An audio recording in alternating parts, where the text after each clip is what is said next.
And it says, besides Jacob's sons' wives were 66 persons in all. And the sons of Joseph who were born to him in Egypt were 2 persons. He had 2 sons. Okay. All the persons of the house of Jacob who went to Egypt were 70. Very, very interesting. So let's do a little bit of arithmetic here. Leah, if you read that genealogy and count the names, Leah produced 33 descendants. Zilpah, her maid, produced 16 more. Rachel produced 14, surprisingly enough. Bilhah, her maid, produced 17. That's 70 if you do the math. Actually, the arithmetic. Dinah makes 71. But there's a couple of things that we need to account for. And Onan had already died, so they're not going anywhere. Joseph and his 2 sons were already in Egypt. So take 71 people minus 5, and that's where you get the 66 that you see there in verse 26. 66 persons in all. Okay. So then you have to do a little more arithmetic. So when you add Jacob, Joseph, and his 2 sons, that's 4 people, you end up with an even 70. Which is what they say, that all the persons in the house of Jacob who went to Egypt, in other words, who arrived in Egypt or lived in the house in Egypt, were 70. So those numbers aren't out of whack. Some people think that they are, but you have to follow the bouncing ball a little bit. So just as God had done in the flood with 8 people, he's going to keep his covenant with Abraham, Isaac, and Jacob with these 70 people. Now, remember, in biblical terms, the number 7 is the number of perfection or completion. One of the 2. So, what you have is, if you divide 70, you get, of course, 10. So take note that there's 10 sevens here. So, very interesting. It's estimated that 400 years later, when Moses is going to lead that group of people out of Egypt and head for the Promised Land, that there were some 600,000 men who left Egypt in Exodus. You can look at Exodus chapter 12, verse 37, and you get that. When you add the women and the children, because they're not listed in the genealogies, when you add the women and the children, you get a little more than 2 million people. 2 million Jews were produced, well, even more than that, but 2 million left Egypt with Moses. Think about what God did in that 400 years with those people. And what he said in his covenant to Abraham, that he passed to Isaac, that he passed to Jacob. I will make you a great nation. Well, guess what? 2 million people is a pretty good start on a nation. So, what's also interesting here is if we read the next, just the very next verse, verse 28, he said, then he sent Judah before him to Joseph to point out before him the way to Goshen. And they came to the land of Goshen. So Joseph made ready his chariot, and he went up to Goshen to meet his father Israel. And he presented himself to him, and fell on his neck and wept on his neck a good while. Yeah, very interesting. All of a sudden, the lost son The son that Jacob thinks is dead is very much alive, and he's weeping on his neck. Think of that reunion. Very, very important. But Judah becomes the forward scout, if you will. He goes to Joseph and tells him that the family is on the way. Very interesting, because one of Jesus' titles is the Lion of the tribe of Judah. Judah is going to produce the Messiah. Very interesting thing that's going to happen, many years later. So, yes, ladies, men at some points tend to ask for directions. So, little comment there. Goshen is an interesting area. It's an area of about 900 square miles in the northeast part of Egypt. And it's the most fertile part of Egypt, especially for grazing cattle or any other herds or flocks, because it's part of the Nile Delta. So it's amazing. Pharaoh had promised to Joseph that his people, his family, would get the best land in Egypt, and he keeps his promise. The Hebrews are naturally shepherds and farmers. Remember, they tended, Abraham never lived in a city, and Isaac only did for a while, and all of that. So they were basically on a large camping journey for all of those years. Goshen would be the perfect place for God's people to flourish and to multiply without the rest of Egypt really noticing until it's too late. That's another aspect of it. Being away from the big cities, there's a lot that can happen, and then all of a sudden someone shows up and they go, where did all of these people come from? They've been busy. So, verses 30 through 34. And Israel said to Joseph, now let me die, since I have seen your face, because you are still alive. Then Joseph said to his brothers and to his father's household, I will go up and tell Pharaoh, and say to him, my brothers and those of my father's house who are in the land of Canaan have come to me. And the men are shepherds, for their occupation has been to feed livestock, and they have brought their flocks, their herds, and all that they have. So it shall be, when Pharaoh calls you and says, what is your occupation? That you shall say, your servant's occupation has been with livestock from our youth, even till now, both we and also our fathers, that you may dwell in the land of Goshen, for every shepherd is an abomination to the Egyptians. So, Jacob is reunited with his son Joseph. Jacob is now in his twilight years, and he hasn't seen his favorite son for 22 years.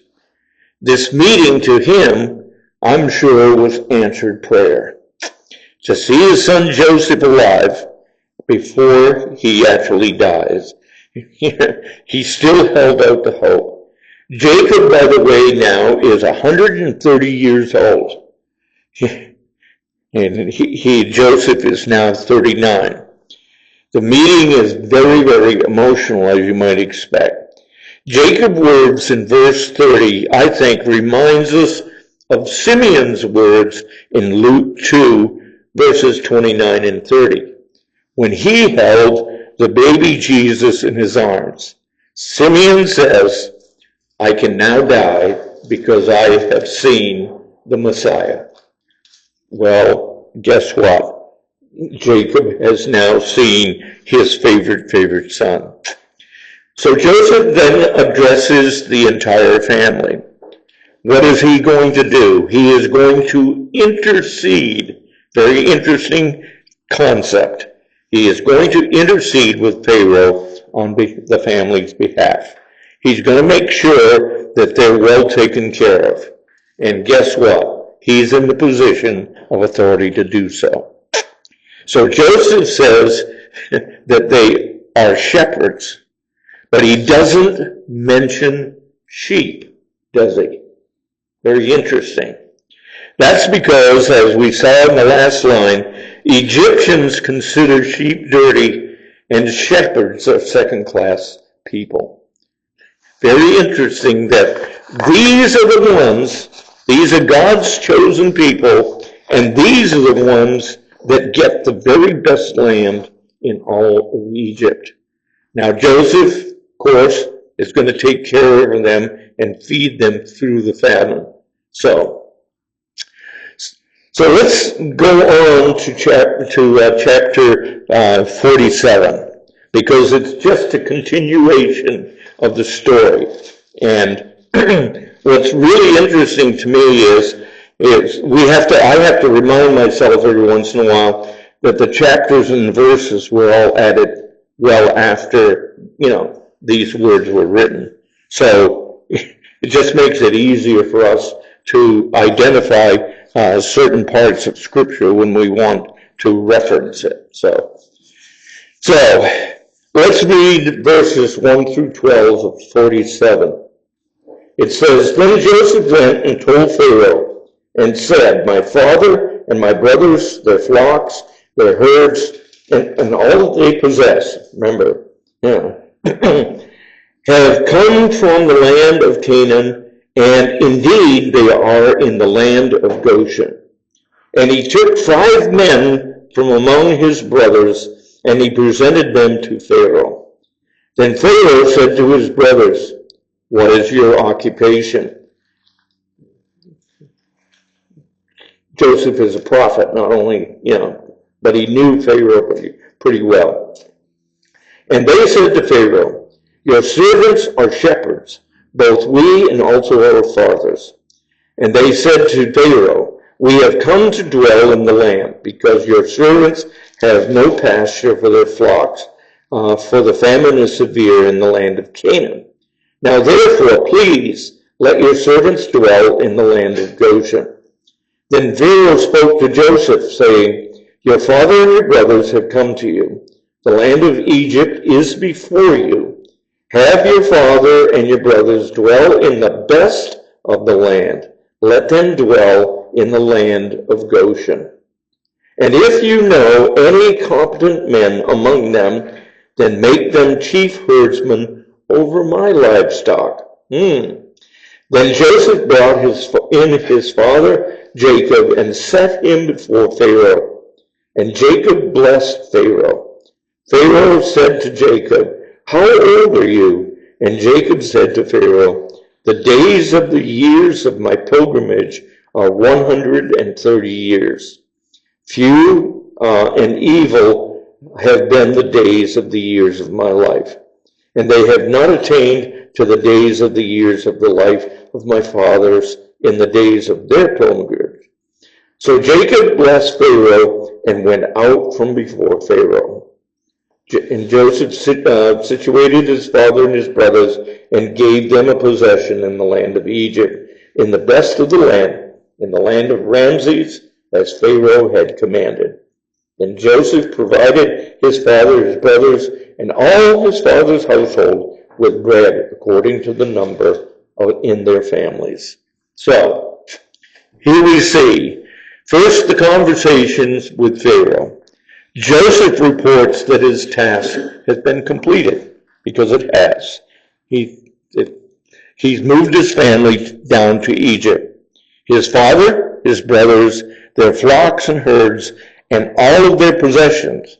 Now, you remember Pharaoh told them that they could leave their possessions, their flocks and their herds in Canaan, but they decided to bring them with them.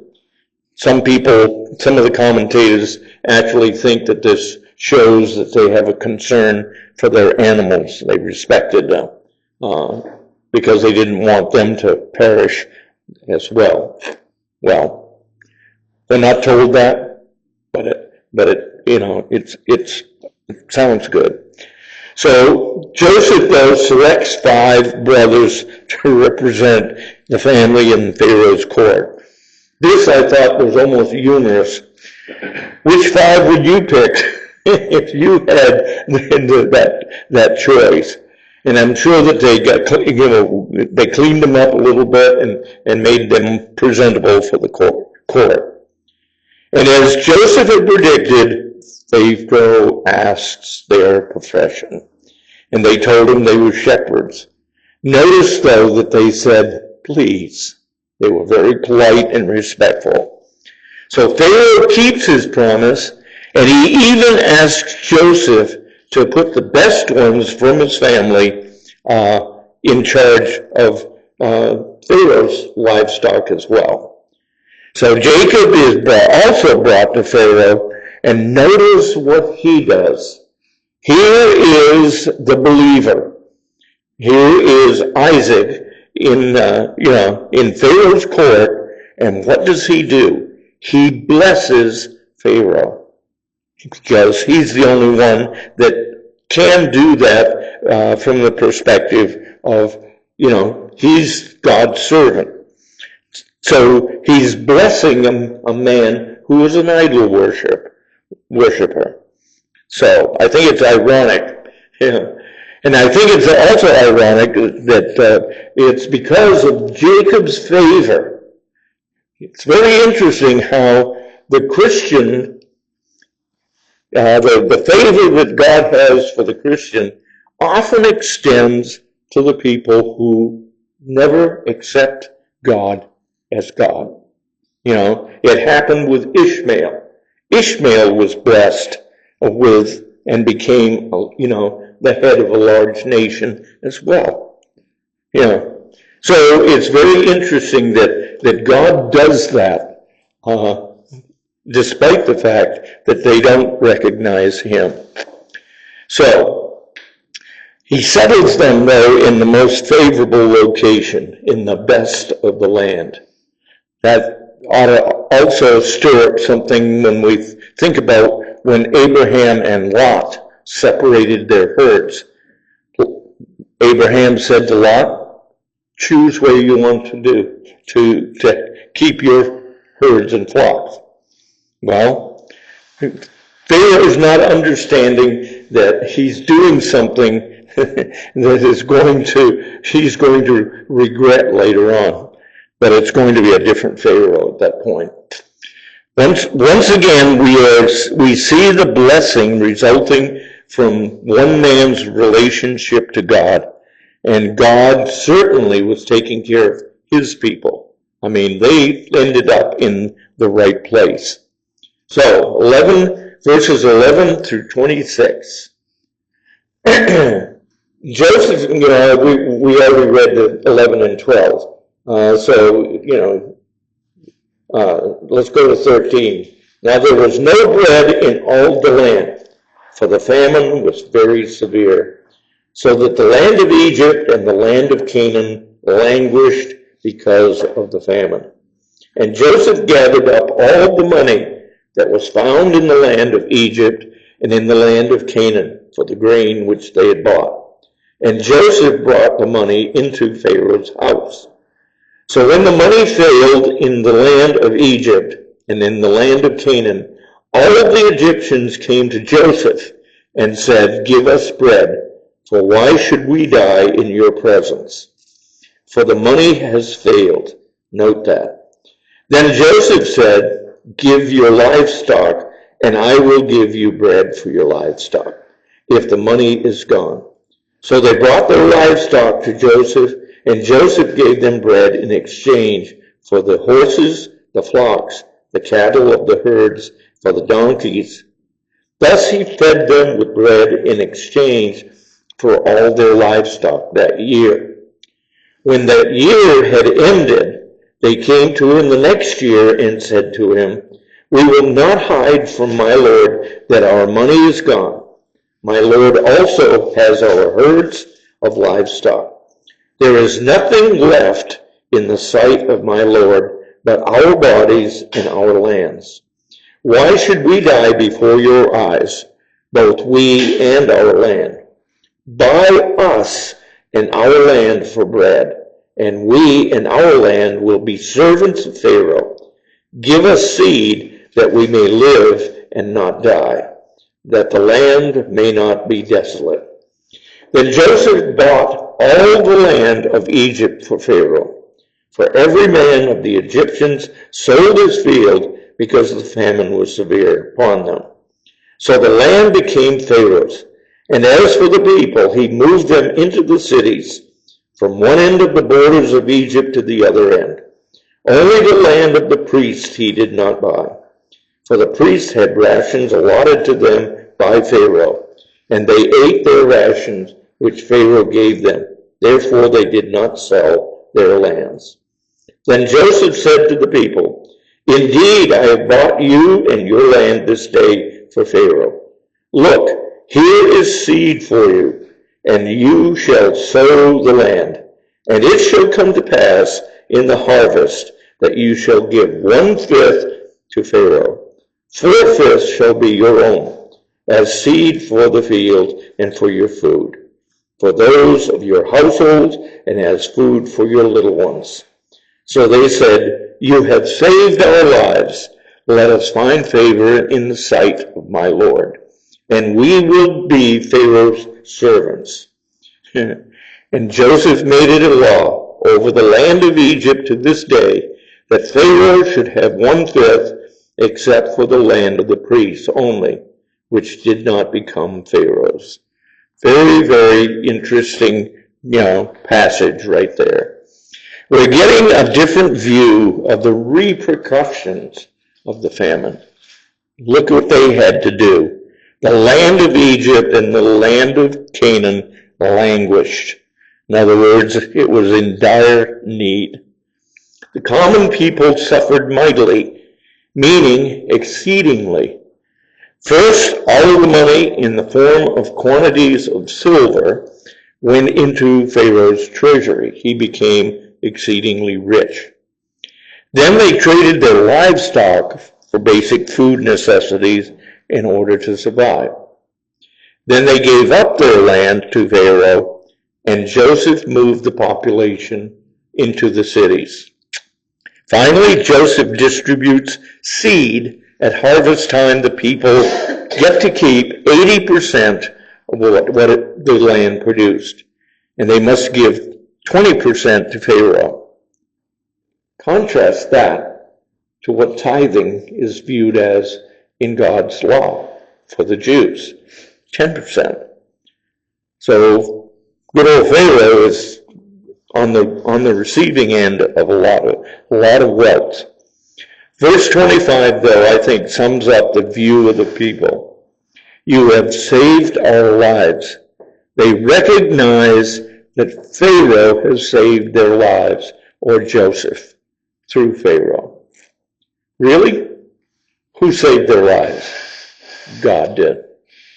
Because God's man, for such a time as this, was Joseph.